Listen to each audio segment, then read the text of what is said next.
We're live. Episode 87, This Life in Tech. I'm Jason. And I'm Dan. Here. Dan on the Iron Throne. That's right. It's always. People are wondering, with the series getting ready to come to a close, who's going to take the Iron Throne. I mean, there's really no doubt. It's me. Let's just be very clear about it. I don't know, man. Cersei won't stop blowing up my phone.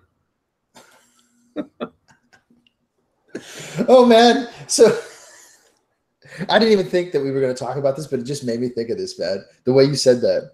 So you know the whole football kneeling meme bullshit is blown up with Nike, right? Oh, yeah. Genius marketing. If nobody understands that Nike, maybe they didn't predict that it was going to blow up exactly the way it did, but come on, man. They knew exactly what they were doing. That poor dude got used. And hey, man, I hope everybody got paid fat stacks. But one of the best riff memes I've seen of that is one of Ric Flair. Oh, yeah. I've got that one. So I got to bring it up because it's great, because a couple of my buddies sent that over to me because they're like, I thought exactly of you with this. Yeah. And it's the perfect line. Oh, where the hell is it? Don't sacrifice anything, be it kiss stealing, wheeling, dealing, jet flying. Yeah, yes, exactly. Woo! Son of a gun. It is. That's exactly what it is. Oh, speaking of wrestlers, man, apparently Hulk Hogan is going to be on the Joe Rogan podcast soon. Oh, yeah. He just had Diamond Dallas Page on. Yep. So, and of course, nothing. Be a Rolex wearing, kiss stealing, wheeling, dealing, limousine riding, woo, jet flying, son of a gun. Yeah. So all that stuff came out, and so that's why I put out there on Twitter. I don't understand this. I don't think people. So you're going to bend your knee on something you're protesting. So you're going to show fealty to what you're protesting. Nope. I will not bend a knee to anyone other than God. Does not matter. I don't care. The president of the United States, regardless of who is the president, I'm still not bending a knee. I will shake that man or woman's hand in the event that it ever becomes a woman. King, queen, nope, sorry, you're not my sovereignty. I'm not bending a knee. Yeah, I've said it before, man. If the Queen Mother invited me over to the palace to knight me, you better get a step stool, bitch. Yeah, I'm not bending a knee ever. Ain't happening. Nope. That's why anyway, I find it really funny that all these people are like, "Oh, we're gonna bend a knee." I'm like, "Good job. I guess you don't really understand what that means." Well, yeah, I mean, we've talked about this so much this year, man, and I feel like it still needs to be talked about. Obviously, I don't understand. I don't understand why taking a knee in that moment is the protest. I'm not saying the guy shouldn't protest. I'm not saying I don't understand what he's protesting about. But I don't understand why taking a knee is the protest, right? It's kind of like the mentality of, I don't like what's going on, so I'm going to hurt myself. Yeah. Right? Which is backwards. It's backwards. And then I doubly don't understand why anybody gives a ripping shit. Like, I don't understand how that is what is so offensive to so many people. Well, right. And okay, I have no problem with any of them protesting. I think it's silly. All right. I do.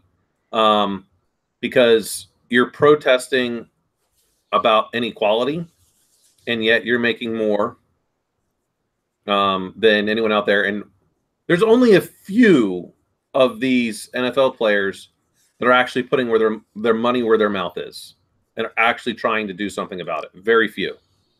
Or at least publicly, very few. But let's say, if you really wanted to make a statement, it's turning your back that shows you're protesting. Right.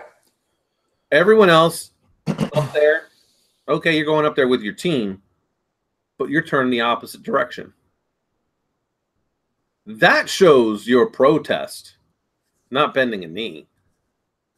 Or do like Marshawn Lynch, don't even go up. He sits right on the bench, eating his Skittles, trying to get into beast mode, and it's like, oh, what? There's an anthem going on? I mean, kind of like I found out there was a UFC fight last night because I had no idea what was going on. I only saw about it in my morning feed. Oh, hey, by the way, there was a UFC fight. And I'm like, oh, really? There was? Huh. That's kind of like Marshawn Lynch with the anthem. Oh, wait a minute. There's a national anthem playing? Dude, I'm just here eating my Skittles. Right. Yeah.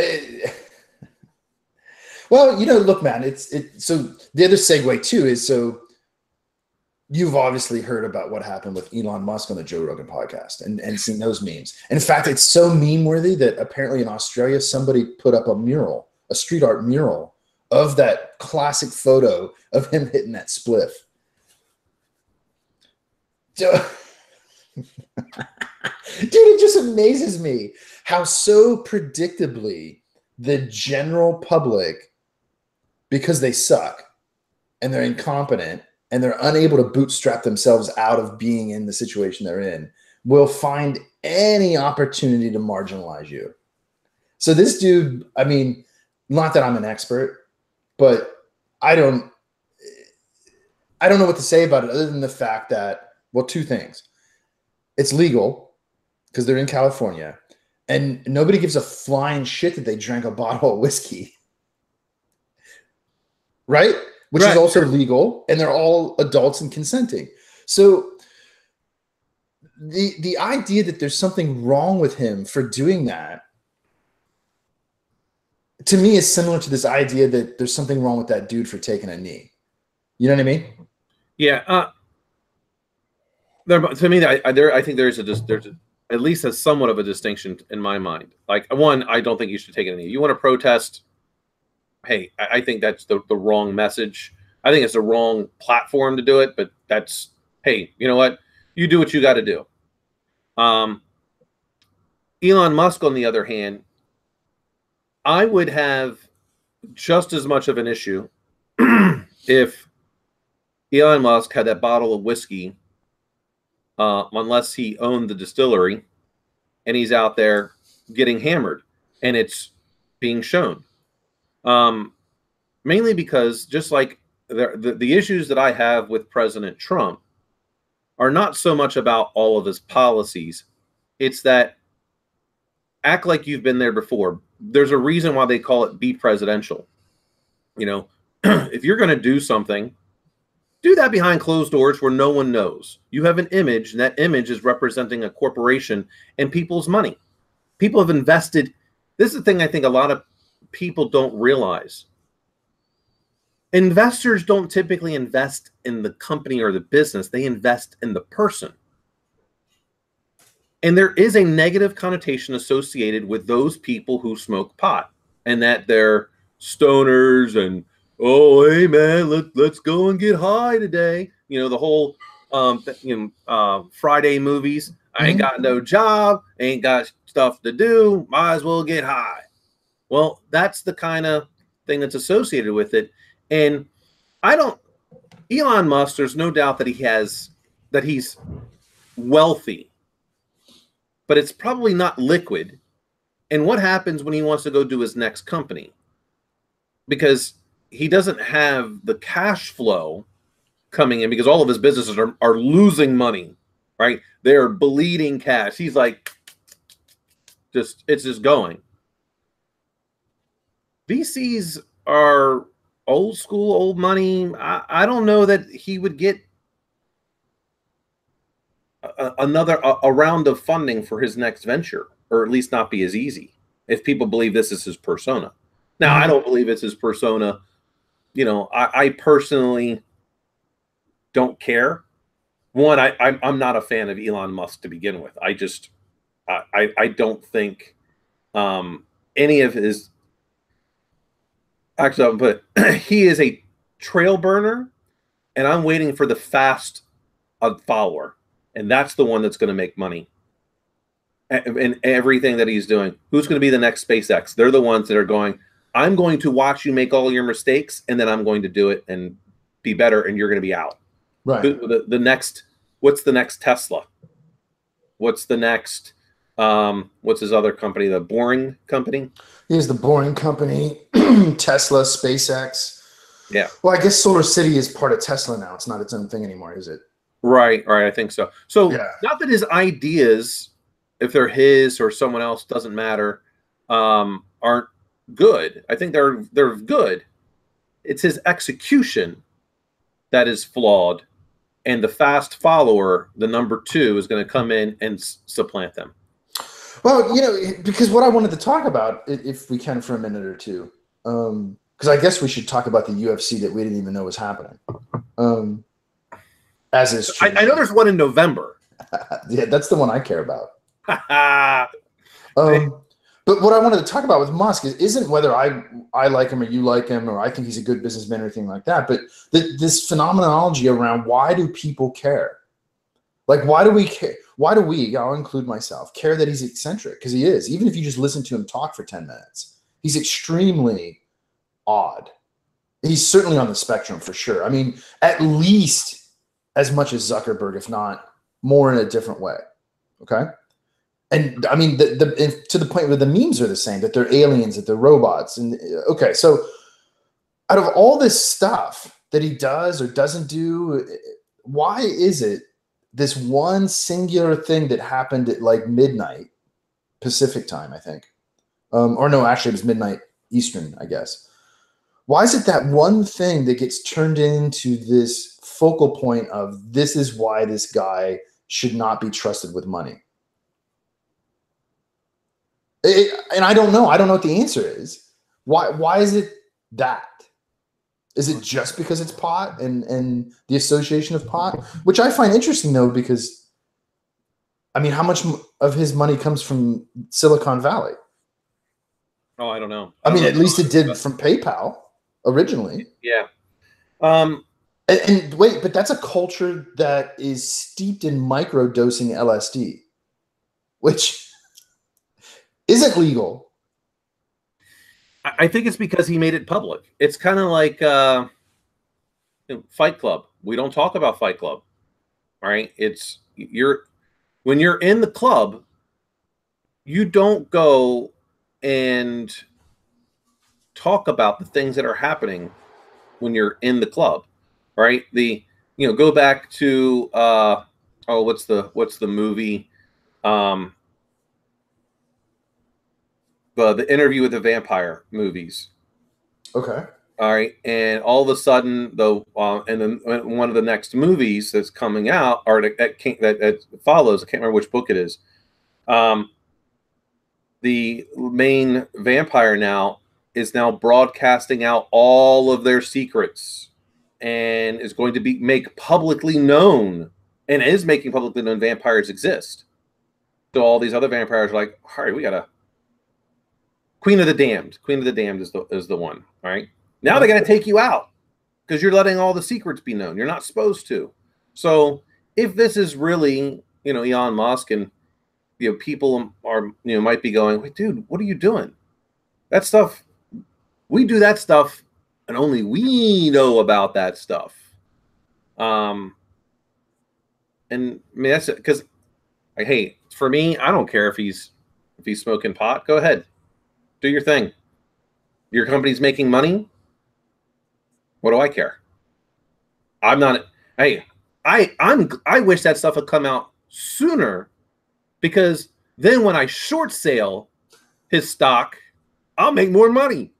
I heard that, by the way. Somebody said that to me the other day, that it was a brilliant move on his part so that the stock price drops, which it did, so that he could buy a bunch up, which I don't know if he did.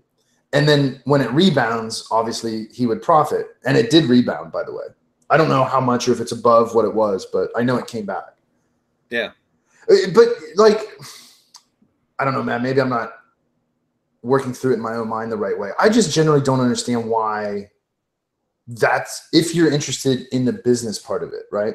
And you're interested in the business brand, why that thing would cause you to suddenly think counter to what you were thinking. Let's say you're a shareholder. Well, as you said, and as we've said before, what should drive your decision making is whether or not it's turning a profit for you. And then, so if it's not, why would you conclude that it's that one singular event that's causing you to not turn a profit? Well, because he looked like a pro, so I'm not sure if it was a one singular event. Listen, man. I don't know if I would consider that pro. I have no idea. I've never done it, so I couldn't tell you. But you can speculate all day why. And that's why I don't think that's the interesting question. To me, the interesting question is, like whatever his name is, Kaepernick, that took the knee or has taken the knee and all that stuff. Well, because now he's martyred, right? In some sense, he's the poster boy for all of it. But I don't. This is what people. This is the funny part about Kaepernick in this case. He sucked as a quarterback. He was a system quarterback, just like Robert Griffin III. It was from the Redskins.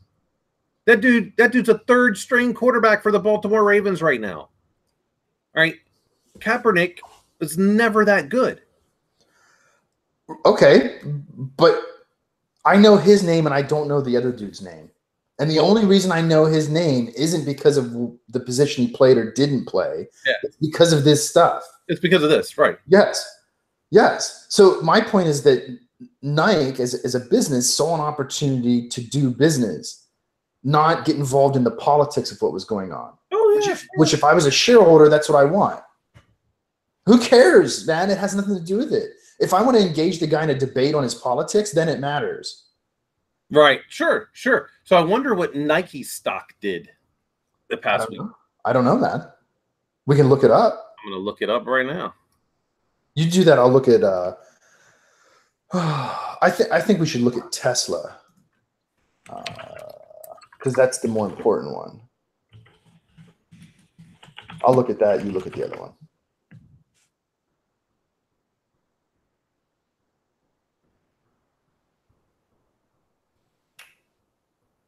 As of close on Friday, it's down 6.3%, Tesla.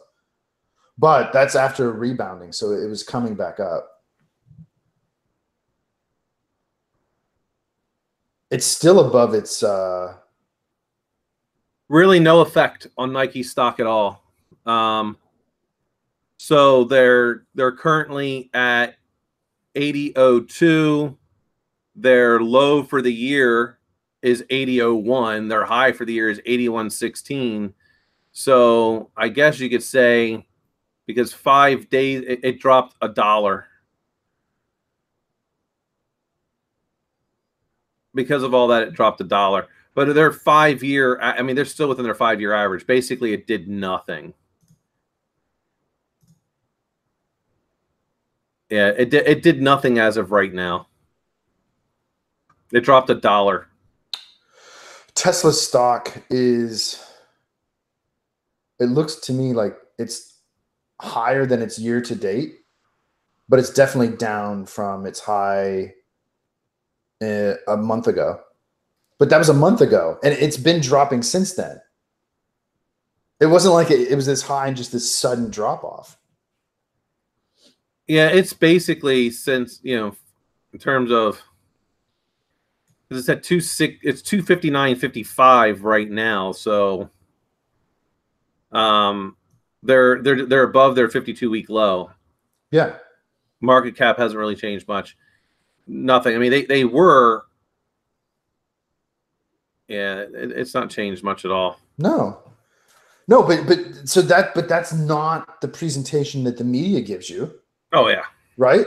I mean, I'll quote the New York Times from one day ago. Tesla shaken by a departure in what Elon Musk was smoking. NPR 18 hours ago. Tesla stock takes a hit after Elon Musk does the same. That's clever. Yeah. But it didn't really. I mean, it was already trending down. I'm not a stock analyst, right? I don't do technical analysis at all, but I can read a fucking chart. You know what I mean? Yeah. But this comes back, I think, to the notion of there's no such thing as bad press. That's right. That's right. If the more people are talking about it, regardless of good or bad, they're talking. Yeah, I mean, if I was Nike, I'd be fucking stoked that all these people are burning their shoes and cutting their socks. Because you know what's going to happen in 6 months? They're going to buy Under Armour. They're going to forget, and they're going to buy them again. Or they're going to get them for Christmas. Or they'll go buy Under Armour to the point where Nike buys Under Armour. Yeah. Very likely.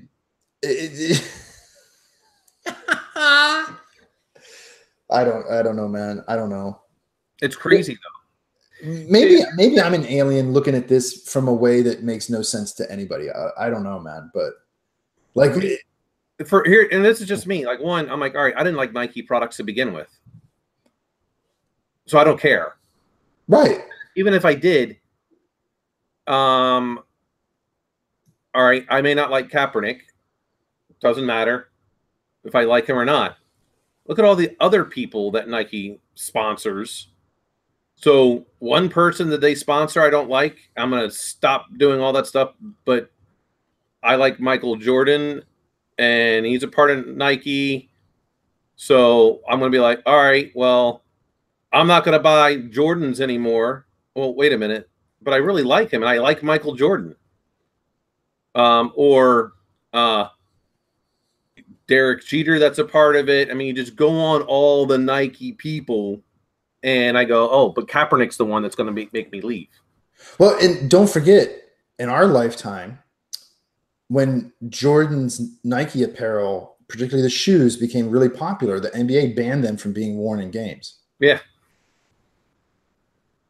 For a short period of time. Now they're like, do whatever you want. But well, right, because what do you care, man? These dudes are showing up, playing their sport, making money for themselves and for you, and the seats are full because everybody wants to see Michael Jordan play. What do you care? Yeah. So I don't get the look, dude. Nike brand is not cheap. No. So it's cheap to make. Yeah. Protest that if you want, right. Which is a whole nother thing, man. Right. But the quality of their product it's quality products. Yes. You paid $200 for those shoes probably, and you're gonna burn them? You probably paid $50 for that t-shirt. Like, I'm not paying $50 for a t-shirt. I'm just not. I'll tell you, man, to this day, no bullshit. I've very seldom bought Nike stuff because I don't like the way it fits or whatever, or I don't like whatever its value for me. Except for one thing, man. When I was in undergrad, I was working on a rose farm and I needed work boots. And for some reason, I don't remember why, I bought, do you remember when Nike first came out with their all-terrain gear? It was called like ACG or AGC or some shit like that. No, but it was like a sub-brand they had. It was Nike, but it had that little tag on it, man. And they made these boots called Krakatoa. And they were like hiking boots. They were the best boots I have ever had in my life. To this day, I still have them, except my brother stole them and he wears them. When I moved to California, I left a bunch of stuff at my parents' house, and that dude went in. He has my katana too, by the way. Listen, man, if you're ever watching this, don't think I don't know you don't have my sword. I know where it went. Yeah. And my Krakatoa boots. Yeah. So they make good stuff, man. I don't have a problem with it. And I don't think they're obscenely expensive compared to other brands. No, I just don't personally have a need for them. Right. And that's the thing. So you bought all this stuff and now you're going to burn it because Nike's like, hey, you know what? We could make some money off this Kaepernick stuff. You should be a fan of that so you get more Nike stuff in the future. You don't want that company to go away. Yeah, they're not going anywhere. People will forget. 6 months time, people are going to forget. Listen, man, if nobody really gave a shit that TJ Maxx lost all their cardholder information. Again. This too shall pass, man. Yeah, this too shall pass. It always does. Of course. So. Talking about branding, we got that big fight in November, and why aren't we having any press conferences, man? Well, rumor is because McGregor is like dead focused. He's like, all right, he's got a challenge. Well, mainly I think the challenge for McGregor is he's trying to keep his emotions in check on this one. That's what I think. And there is, look, the tape only shows Nurmagomedov has only one weakness, and he decided he was going to stand up with that cat. And when he stands up, there's no power in that right hand. No, not like Conor's left, for sure, man. Right? So Conor is probably doing nothing right now but take down defense. If he was smart, he would have the Iceman in there helping him out. That's true. Well, you know, people forget that Chuck Liddell was like a serious level wrestler. Yeah, but all he really did was the reason why he was able to beat Randy Couture is because he figured out a way to prevent the takedown. Mm-hmm. And you weren't taking that cat down. Very seldom did he get taken down, man. He was actually really proficient at it. Yeah. And then you just get boxed up. Yep. So McGregor needs to figure that out. If he can prevent the takedown, he destroys Nurmagomedov. Destroys him. You know what? By the way, one point also, interesting trivia. I believe this is true. Somebody should fact check it. Apparently, at one time, Chuck Liddell was a serious chess player as well. Oh, he still is. I don't know if he still is. Yeah, I've read the same stuff. I mean, I've read the same thing. That he's very big into chess. Yeah, he went to Cal Poly Slow. That's no joke, man. That's no joke. Yeah, so it doesn't surprise me. But I think the analogies are in a lot of ways correct. I think McGregor's a very smart fighter, and I think his team is very smart in preparing him. And I think it's a good tactical choice to put off the big press conference fiascos, put that off until later, if at all, and just focus on that one thing. Because here's the other thing too. Don't forget that how good of a boxer he was when he beat Eddie Alvarez, and that was a clinic. Since then, he did how many rounds with Floyd Mayweather? Yeah. And the training for that? I mean, I'm not worried about his training, so to speak, other than, all right, it's if you get taken down, how are you getting back up? All right. It's, and really it's get to the cage and crawl up. Right. I mean, that's the thing. I really think it matters when he gets taken down. Yeah. If it's later, if in the later rounds, he's toast. Like what we have found is that, okay, McGregor may have a second wind. But most things he's finishing within 3 rounds. You get to that 3rd round, Conor's chances of winning go down. Well, because he needs to take that 3rd round off. Yeah. And so when he gets pressured like he did in the 2 Nate fights, in the first Nate fight, he didn't take the round off in the right way, which is why he got pummeled. In the second fight, he took it off in the right way, and that's why he survived. Yep. So, to me, because one thing that McGregor is extremely good with, because look, Aldo is no joke, all right? Alvarez, they're no joke. If they get a hold of you, they're going to hurt you. He did so well with the feint and backing up where they thought they would be able to grab him. And then what happens as a wrestler when you go to do that? You've got to bring your hands down, and now you're primed for that left. And you're going to go night-night. Well, McGregor also does a very interesting karate thing. If you pay attention, he posts his right hand on their chest or their shoulder. Yeah.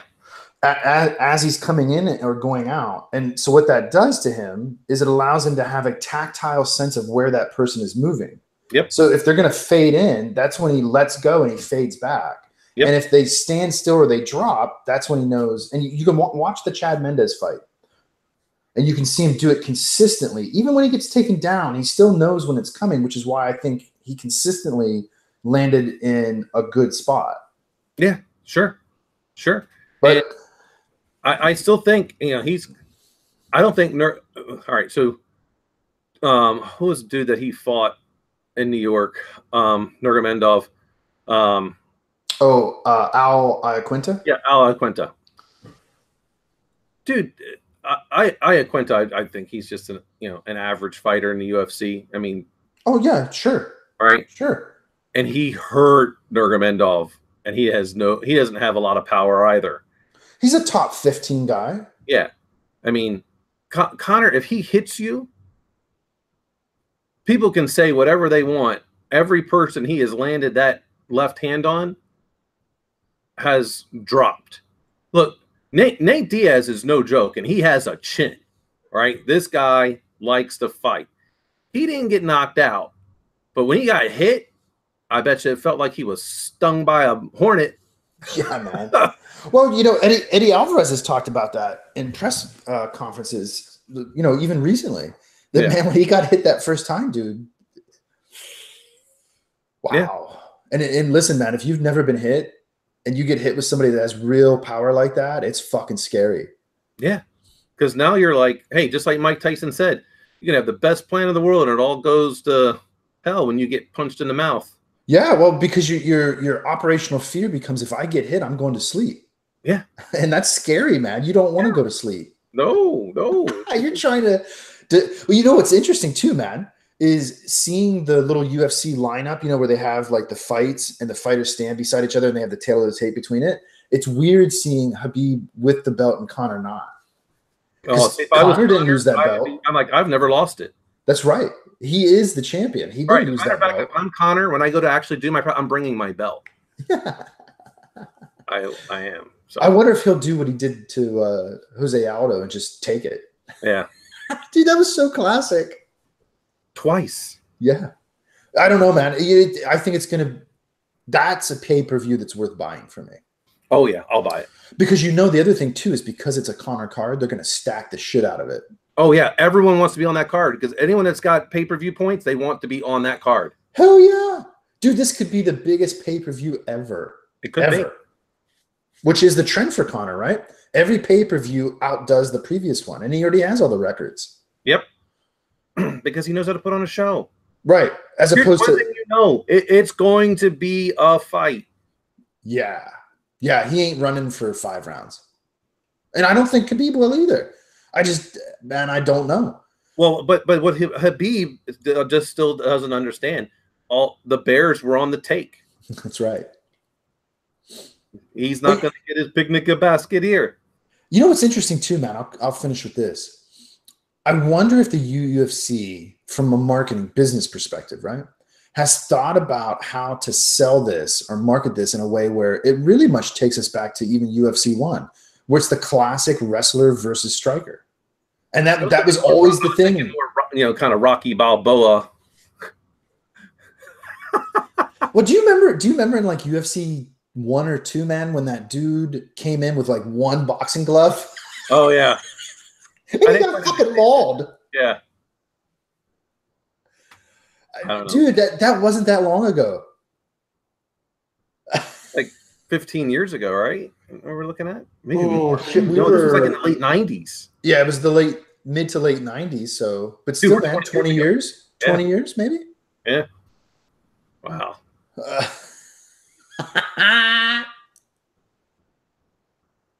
One boxing glove. Like that dude from fucking Street Fighter, the video game. It's hilarious. Oh, man. There we go. All right, man. All right. Anything Episode else? 78. Jesus, man. I don't remember now. No, we're in the 80s, dude. 87. Yeah. I keep transpose them a little bit. Wow, we're doing so many now, man. Yeah. You know, I don't know, real quick, I don't know if you caught Thursday, but Ken and I were talking about making a spinoff instead of This Life in Tech, This Life in Academia. You could. I don't know, man. Yeah. Something to do. Not like I don't got enough shit, but yeah. This is the only time I get to really talk to anybody. I know. Well, this is the only time I get to talk to anybody of any value. Yeah. All right, my friends. All right, everybody. Have a good Sunday. Enjoy your day. Peace. Bye.